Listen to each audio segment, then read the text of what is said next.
പശ്ചിമേഷ്യയിൽ യുദ്ധഭീതിയും സംഘർഷ സാധ്യതകളും വർദ്ധിച്ചു വരുന്ന ഈ സാഹചര്യത്തിൽ ലോകത്തിന്റെ മുഴുവൻ ശ്രദ്ധയും ഇപ്പോൾ പേർഷ്യൻ ഗൾഫിലേക്ക് അത് ചുറ്റിക്കിടക്കുന്ന രാജ്യങ്ങളിലേക്കുമാണ് നീങ്ങുന്നത്.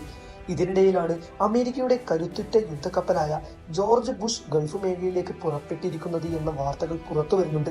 പശ്ചിമേഷ്യയിലെ നിലവിലെ സാഹചര്യങ്ങൾ വരും ദിവസങ്ങളിൽ കൂടുതൽ വഷളാകുമോ എന്ന ആശങ്ക ഈ സൈനിക നീക്കത്തിലൂടെ വർദ്ധിച്ചിരിക്കുകയാണ്.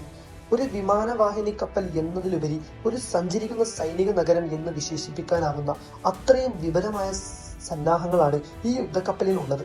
അമേരിക്കൻ നാവികസേനയുടെ ഏറ്റവും കരുത്തുറ്റ ആയുധങ്ങളിലൊന്നായ USS ജോർജ് H.W. ബുഷ് പശ്ചിമേഷ്യയിലേക്ക് എത്തുമ്പോൾ അത് കേവലം ഒരു പെട്രോളിംഗ് മാത്രമല്ല, മറിച്ച് ഒരു വലിയ സൈനിക സന്ദേശം കൂടിയാണ് നൽകുന്നത്.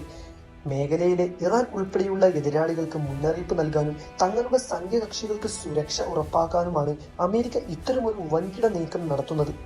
ഈ യുദ്ധക്കപ്പലിന്റെ വരവ് കേവലം ഒരു കപ്പലിന്റെ വരവ് മാത്രമല്ല, മറിച്ച് അതിലൂടെ ഒരു വ്യോമസേന തന്നെ അവിടെ നിലയുറപ്പിക്കുകയാണ് ചെയ്യുന്നത്.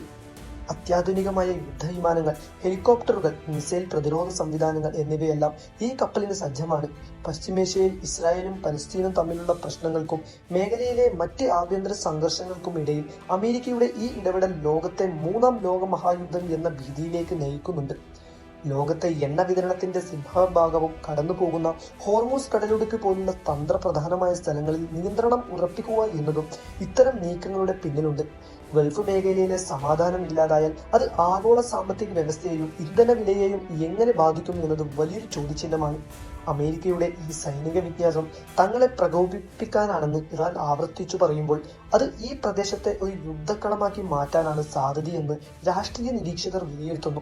ഇന്ത്യയെ സംബന്ധിച്ചിടത്തോളം ലക്ഷക്കണക്കിന് പ്രവാസികൾ വസിക്കുന്ന ഇടമാണ് ഗൾഫ് നാടുകൾ.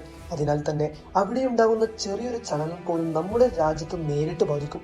യുദ്ധക്കപ്പലുകളുടെ വിന്യാസവും സൈനിക നീക്കങ്ങളും വെറും പ്രകടനങ്ങൾ മാത്രമായി അവസാനിക്കുമോ, അതോ ഒരു വലിയ ഏറ്റുമുട്ടലിലേക്ക് വഴി മാറുമോ എന്നാണ് ഇപ്പോൾ എല്ലാവരും ഉറ്റുനോക്കുന്നത്. അമേരിക്കൻ ഭരണകൂടം പശ്ചിമേഷ്യയിൽ തങ്ങളുടെ ആധിപത്യം ഉറപ്പിക്കാൻ ഈ യുദ്ധക്കപ്പലിനെ എങ്ങനെ ഉപയോഗിക്കും എന്നതിനെ ആശ്രയിച്ചിരിക്കും വരും ആഴ്ചകളിലെ സംഭവ വികാസങ്ങൾ.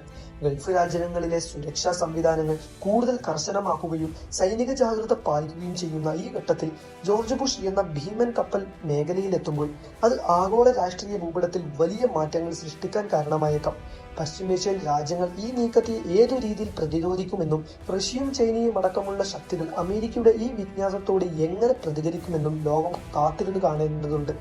യുദ്ധത്തിന്റെ നേരിൽ നിൽക്കുന്ന ഒരു പ്രദേശം ശാന്തതയിലേക്ക് മടങ്ങുമോ, അതോ കൂടുതൽ സ്ഫോടനാത്മക സാഹചര്യങ്ങളിലേക്ക് നീങ്ങുമോ എന്ന ആശങ്കയാണ് ഇപ്പോൾ നിലനിൽക്കുന്നത്. ഇനിയും ഇതുപോലെയുള്ള അപ്ഡേറ്റ്സ് നിങ്ങൾക്ക് അറിയാൻ ചാനൽ സബ്സ്ക്രൈബ് ചെയ്യാൻ ബട്ടൺ ക്ലിക്ക് ചെയ്ത് നോക്കുക. Thank you for watching.